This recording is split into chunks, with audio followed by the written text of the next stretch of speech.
you're losing Alec, obviously wide receiver, but on the offense as a whole, Dez is gone, Jerome's gone. How will that impact you on the field, but also from a leadership perspective, having to, change some positions, lose some of those guys?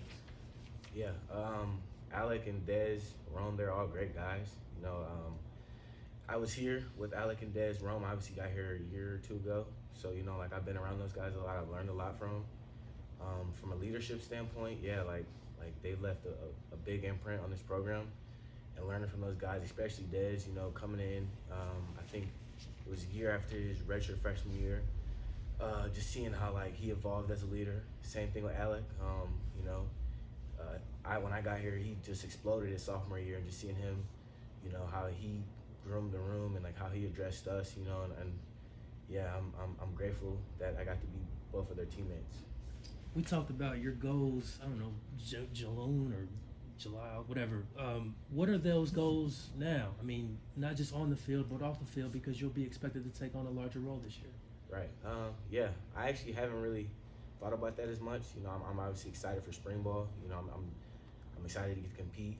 It'll be a different field this year, but honestly, I think, yeah, as far as goals-wise, yeah, I'm not really sure. I just know I just want to be the best teammate that I can be, the best leader I can be. And, yeah, we'll just figure all that out, as the season comes, basically. How important is Springball for forming an identity on offense? Oh, it's very important. One of our core program values is competitive spirit. That's all Springball is about, is compete. There'll be competition everywhere, every position. My position, outside position, receivers, running backs, DBs, there's competition everywhere. And that's just what excites me the most about it. You've always had kind of a reputation as a play hard guy, a weight room guy. Do you feel like you have to be more of a vocal leader this year with some of the guys who have left? Honestly, what I really like here is if that's not your style, then you don't really have to be that way. But I challenge myself to be more of a vocal leader, yeah, for sure. Obviously we got younger guys, I've been here and being one of the leaders, so of course I'm going to challenge myself to be more vocal. I mean, I kind of was last year, as well, but especially this year I'm going to really ramp it up a little bit and, yeah, try to get those guys going in the right direction. Coach compared it to a new book instead of a new chapter. Is it exciting for you guys to think we get to carry the mantle for the next wave of Cincinnati football? Oh yeah, without a doubt. Yeah, like I said, I've been here. This is obviously going on my 4th year, and I've seen how every year has, basically progressed. So obviously coming into this year, everyone is expecting, like you said, basically what Coach said, and we're just excited to be able to carry that on and show that what we can do. Take me through a quarterback battle. 2 guys fighting for the job. Do you feel some responsibility? Got to make both of these guys look good. Got to put my best foot forward so that we can get the best guy to win the job? Yeah, without a doubt. Evan and Ben are both great teammates, great leaders. I'm excited for both of them to see them get to compete. Obviously, whoever's out there, as a receiver, you got to make the quarterback look good, but no matter who it is. So, yeah, like I said, I'm excited to see them compete. It'll be a fun spring and a fun fall camp. Tell us about Nick Martin. What are your early impressions of the transfer? He's really tall. He's really, really tall. I remember when they said we were getting him, I'm like, 6'6", really? Because, I know how it is in college sometimes, Then when I saw him, I was like, wow, guy's really tall. He's a good teammate.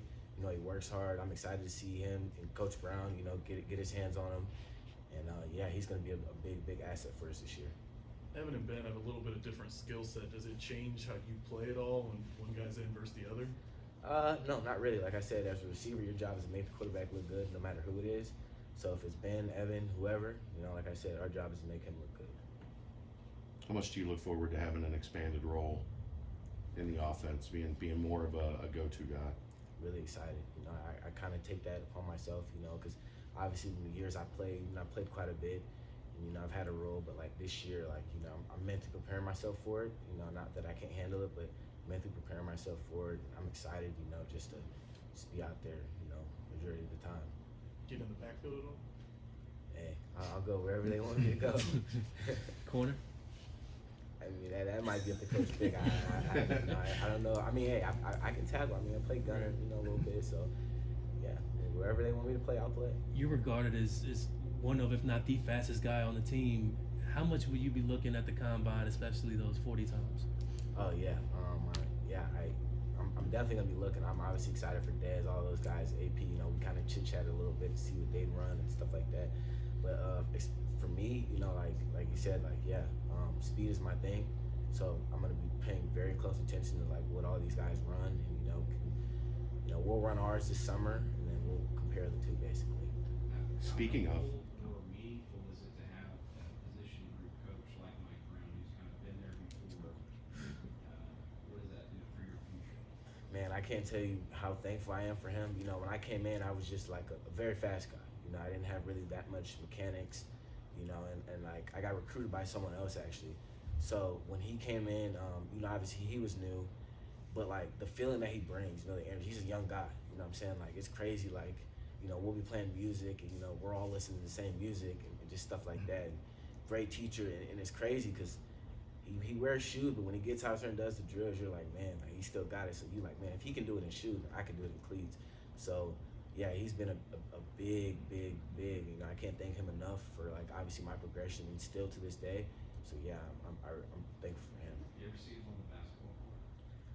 Yeah, actually, I've seen him a few times. You know, he's a talking guy, so you know he'll let you know. So And he can play. yeah, he's gritty. That's what he got. two more speed questions. Do you believe the numbers that they're posting for Shimon? Listen, I know I don't really know how those catapults work, but what I will say is it could be a little miscued because of, so for instance, like say if someone is ahead of you but you're chasing them and they stop and you keep going, your miles per hour could be higher. So honestly, yeah, he can move. You know, he's a big guy, and you know it's a lot about, like Coach Brady already said, speed is something, force, power, projection to the ground. So I definitely think he's moving for sure. You and Tyler have been the king of the hill. Has Drew Donnelly let you know he's coming for you, or? Yeah, Drew actually, I remember, so we did our speed school. We had probably 4 weeks of that, and you know, I was getting all the wins, and I told Drew, I'm like, look, man, like you're not gonna go this whole speed school without getting a win, right? He's like, oh, okay, and man, that next week he just came out flying. I'm like, well, there's Drew Donnelly right there. So yeah, he's definitely letting his presence known for sure. You gonna beat him? You said, You gonna beat him? oh yeah. When you get the 40s? Yeah, without a doubt. Yeah, without a doubt.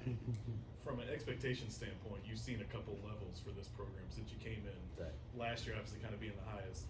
What do you prefer? Do you like last year with all the attention and playoff talk, or do you like maybe this year there's a little bit more doubt from the outside? Honestly, yeah, you're right. See, yeah, every year's been different. Honestly, like I'm more of a chip on the shoulder type guy. You know, obviously, I'm about 5'9", so like obviously, you know, we're a smaller guy. You know, always have to do more. So I'm more of a chip on the shoulder guy, and I feel like, you know, there's a sense that we've dropped off of talent and stuff like that. To me, that just excites me. You know, it just kind of lights a fire under me. You know, and the team as well. So I prefer honestly that role. You know, like I'm not saying like the lights are bright or anything like that. I enjoyed every moment of last year. It was fun. You know, it was a credit to our program, Coach Vic, Coach Brady, all of our coaches and all that. But me personally, I'm more of a chip on the shoulder guy. Cool. Any questions for Trey? Speaking of that chip, did that loss to Alabama make your personal chip even larger? Oh, without a doubt. Yeah, like I mean, that stage, like that moment was just so surreal that like right then and there you didn't really realize it, but like when you got back, because we stayed in Dallas another day, so we didn't leave till the next day, but I just remember coming back to the hotel really thinking like we're in the college football playoff and chance to win a national championship, man. Like times like that you never know if they come around again, you know, it could be a one-time thing. So yeah, obviously, you know, and we got some really good games coming up this year, and yeah, definitely lit fire on my shoulder for sure. Any other questions for Trey? Thank you, sir.